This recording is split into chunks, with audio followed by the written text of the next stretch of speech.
Hello, Bradley Viking here once again to just say my thoughts, this time on a movie, as I've done, right? Because people like hearing what people who think about movies think about movies. Today, random Disney movie I'm doing is The Sword and the Stone because it was in my thoughts, and I said on my social media I would do it. And I brought my Blu-ray here to show my prop because I have an extensive Blu-ray Disney collection. And yes, I'm a dude wearing a workout shirt, calling myself a Viking. Take it out what you will. But this one does have a special place in my heart growing up. So Lion King is my favorite Disney movie of all time, right? And I knew it was even as a kid, so I want to rewatch it just to have it fresh in my mind. But a lot of this will be my impressions as a kid watching it growing up. And definitely was like a kind of a nice one to watch. I remember the VHS, and it was like a lot of fun. But it's weird how long it felt. Because the movie's only officially 80 minutes. Let's look in the back here, right? Tell you how long the runtime is. You have to look at all the little words. It's approximately 79 minutes. So 80 minutes, right? Minus 1 minute. Right? That's not a long movie, especially it's a 60s animated feature film. I believe 1963. Don't at me if I am wrong. We know it's in that time period. It's actually the last. I'm not going to go a lot into history, but I did look up some of the history. It was the last animated feature film that Walt Disney worked on that he saw. He also worked on The Jungle Book, but it was released in theaters after he died. So there was that. It was the first animated feature the Sherman Brothers were involved with, so they were Disney composers for about 10 years. So their first project was Mary Poppins, and they were kind of working on Mary Poppins at the same time as this. And but I'm more about the story here, and it's kind of a funny little thing. So it's based off a book that I haven't read, but I've read people on the internet talk about the book. And it's this big long book called The Once and Future King. And every time, King Arthur is definitely this variable mythology. People have been kind of adding to it and reinterpreting it over the centuries. Not even just modern reinterpretations. No. If you look into King Arthur mythology, Lancelot is a latecomer. Now it's you can barely do a Arthur story without Lancelot. He's such an iconic character. He wasn't in the original mythology. And as far as we know, there was some kind of dude who inspired the early legends. Yeah, there was no Lancelot around, especially because it was early Britain, and Lancelot's a very French name. No, he's a fanfic character who became a canon character, to those who know those terms.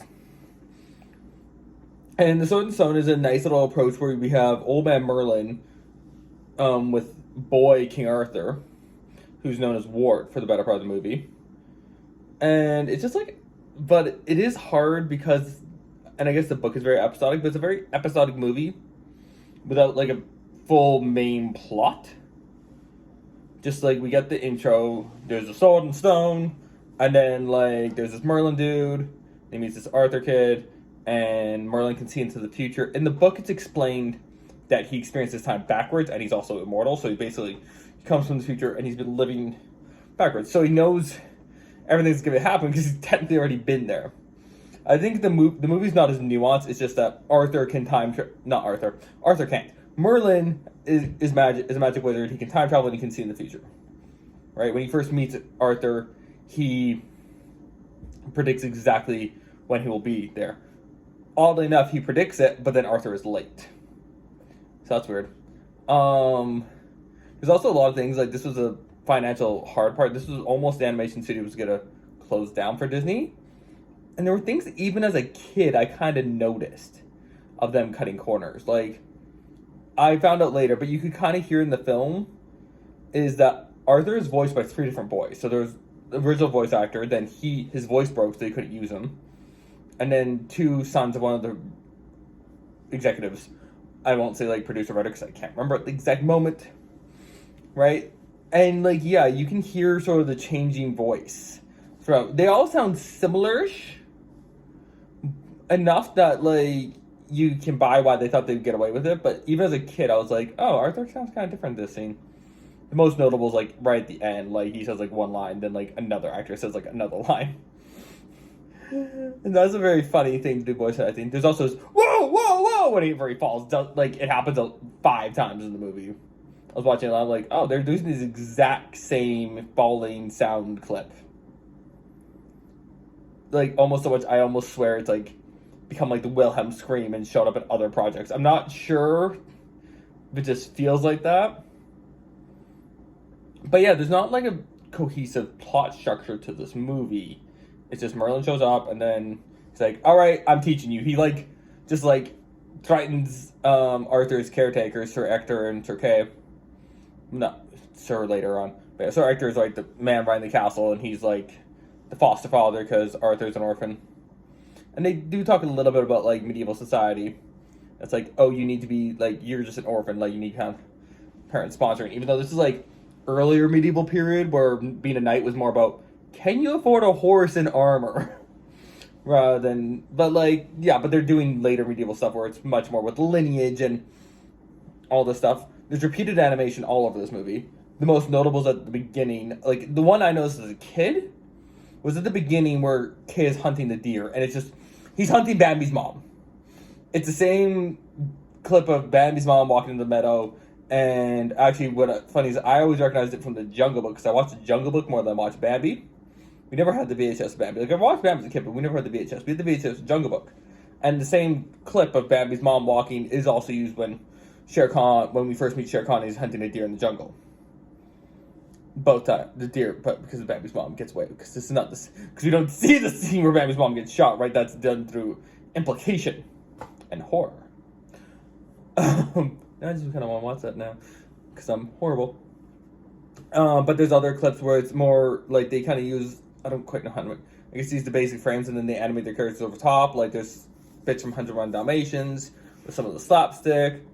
There's little bits of Sleeping Beauty with the horses. I looked into this, but the one I noticed was the deer. The deer stuck out to me. I was like, oh yeah, this is like another piece of a. So even as a kid, I kind of noticed that. I noticed that, and I noticed the voice acting. Then you grow up and you notice the other cheap tricks they pull. Merlin's a very fun mentor because he's not perfect. Like he's all much. You have to be an academic. I'm going to teach you, and then but like my lessons are kind of all over the place, and like I transform you into a fish, and you learn one thing from this experience, and it's like, and his owl, and Owl Archimedes sidekick who could talk, and they're a great pair, and I could have watched like a TV show of just Merlin and Archimedes. They were a lot of fun, but like Archimedes is the one that's like, hey, why don't we teach them the basics, like how to read and write, and that's like the thing is like that's actually kind of a neat thing. Is like even though it's supposed to be wise Merlin, like he's a bit more like he's very magically powerful. But he's not perfect. Like, he makes mistakes. He's just like, oh, I'll just magic up. Because he completely disregards medieval society. Disregarding the fact that, like, Arthur has to live in this society. He has to get along with everybody else. He has to have standing here. So he needs to, like... It's like, no, you don't need to be a knight. That's freaking worthless. Brains over brawn. But it's like... It's good to have balance. And Arthur never fully accepts the lesson of just brains. Like he learns some things, right? It's like knowledge and wisdom will get you through. Gravity is a powerful force, but love is more powerful. He learns from the squirrels, right? And you can actually see the bits in there that like, despite Arthur like kind of down talking himself, he's actually he picks up things pretty fast when they're in the fish. Like he has to learn how to swim as a fish, but he adapts to it really fast, and he adapts to it. And it's like, of course, he has to do it fast. We got it's vignettes because it's a short 3 segments in the movie where Merlin just like kind of transforms Arthur into an animal and then tries to teach him some sort of lesson through almost killing him. But literally all 3 times he almost dies. And there's a running gag with a wolf. Like running but they're all very independent from each other. Like the only thing so there's the fish, then the squirrel. Never liked the squirrel scene because there was like a little bit of romance with the lady squirrel, and it was like, that's weird. And Arthur's like, this is weird, both because I'm a kid, also because I'm actually a human transformed into a squirrel. I'm not going to stay in squirrel mode. And you feel sad when he transforms back into a human, and the girl squirrel's like, oh no, but she doesn't talk, which is like, oh, you're a human, our love cannot be. She saves him from a wolf. Like there's a running gag with this very skinny wolf. I noticed on this rewatch, the wolf is like emaciated. So first, like, when Merlin and Arthur first leave the woods, so Arthur finds Merlin in the woods, and then they leave, and then Merlin's just walking, and then just driving back to the castle till Arthur's like, it's the other way. Meanwhile, this poor wolf has been trying to chase them down because it's hungry. It must be desperate if it's going after two humans. And you can kind of see, like, how it's animated. It's very skinny. Like, it looks like it's starving. And because it's just, like, met with comedic slapstick all the time, because Merlin's not even aware of this wolf chasing them, and Arthur's too distracted trying to keep up with Merlin, and he's just driving through the forest. So it's just bubbling disaster, falling into ponds, falling off things, finally it's exhaustedly climbing up a cliff climbing up a hill that a young boy, like about a 10, 11-year-old boy, and an old man walked up. So, right, it does not have the caloric energy. Like, I was watching, I was feeling bad for the wolf. I mean, I didn't want Arthur and Merlin to get eaten, but, like, they could have thrown him a steak or something. Not that they had one at the time, but... And yeah, it was a poor wolf. And then clearly the exact same wolf comes up later when he's a squirrel. Again, like, defeated by the lady squirrel without a meal, and I'm just feeling bad for this creature. It's not evil. It just wants to eat. And there's meat. And it just runs into disaster. It doesn't even look like it's malicious about it. So is that. But, like, no one remembers this poor wolf, except me. And I didn't remember as a kid. Like, we're watching, it's like, oh, right, the wolf. But, like, it wasn't the thing that stuck in my brain when I think of this movie. No, you kind of remember him transforming into animals. The kitchen cleanup scene. Which also, how many dishes in the kitchen? It's very weird because the castle's implied to have, like, 5 people in it. But they have mounds of dishes that even, like, when I lived with roommates at their dirtiest couldn't produce. But it's a children's show, it's exaggerated. And then the Madam Mim scene, right? When we all get to Madam Mim. The most memorable part of the movie by far. And Madam Mim is amazing. She comes out of nowhere, and then she goes nowhere. Right? She comes, like, just we're like, okay, Arthur's a bird. He's learned how to fly from Archimedes. Okay, there's a hawk, and we're gonna, like, have the hawk thing. And then, and then suddenly he's in this witch's cottage, and she's very, like, weird and threatening, and you get the vibe pretty quickly, like, uh-oh, we're in trouble. Well, actually, pretty quick, because as soon as Archimedes here is Mad Madam Mim, first off, she calls herself Mad Madam Mim. Way to own it. Good on you. But, yeah, Archimedes is like, oh, Madam Mim, gotta get out of here, gotta warn Merlin, let's go. But yeah, she's a brilliant character. She has her, you know, the great wizard's duel with Merlin, the transformation duel. That is amazing. Like, just the creativity of just not only all the designs that the animation studio had to do, but, like, all the ideas for all the various animal combos, right? Like, I'm gonna turn and, you know, Mim goes big. The general idea is that, like, Mim goes very offensive first off. Like, she goes right away to a crocodile. And then Merlin goes defensive. He goes to a rabbit to get away. And there's all this stuff, so I can't, like... There's so many transformations, I can't remember all the order of it. Like, Mim is usually going bigger, right? She goes rhino, she goes tiger, elephant, while Merlin stays mostly small, mouse... the crab, like the snake, even though the snake was, I think, bigger than what he was at the time. Which is funny because Merlin's taller than Mim, so Mim feels the need to go big, and I guess, like, she was, like, the fox chasing the rabbit, but yeah. But overall, she's always going offensively, and even Merlin's offense is not pure predator-prey thing. Like, he goes into the goat to headbutt the rhino into the bog, and that kind of stuff. And, like, I guess when she's a chicken chasing his worm form, he does go to a walrus to try to crush her. But, like, right? Like, Mim straight up is just trying to eat him, while, like, Merlin's just trying to, like, is definitely trying to defeat her.